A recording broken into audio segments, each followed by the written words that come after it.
first thing you need to do when you open Dreamweaver is go into Site, Manage Sites, and see if you already have a site managed for Zimic.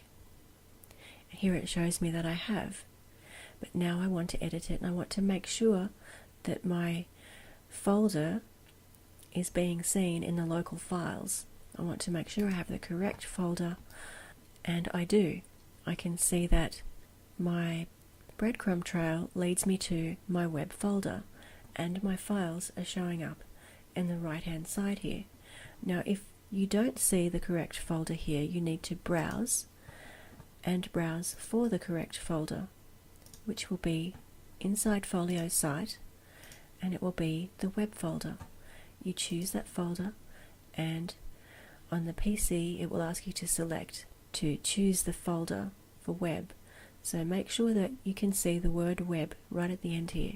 The next thing you need to do is to have a look under servers and to make sure your Zimic server is connected. Now I know that mine is done because I did it before, and if you have already got your Zimic host inside here, you can go back and double check that everything's okay by clicking on this pencil icon, which is letting you know that you can edit the information.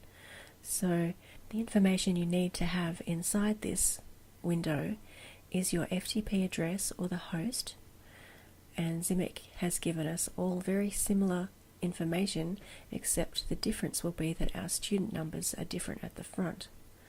But in FTP address it is your student number.zimichost.com, under the username your student number _ zimichost, and then the password that you selected.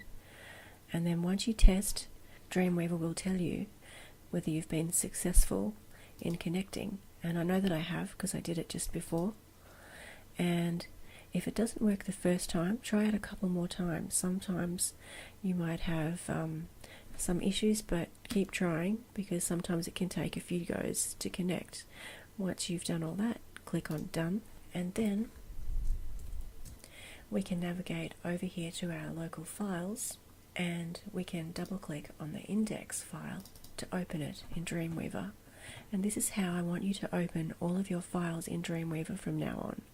I want you to manage your site first, make sure you've got the correct files viewed in your local files panel, and then I want you to double click on your HTML file from inside this window. This is the safest way of accessing the correct files, and it's the best procedure to use to make sure that you don't accidentally access the incorrect files.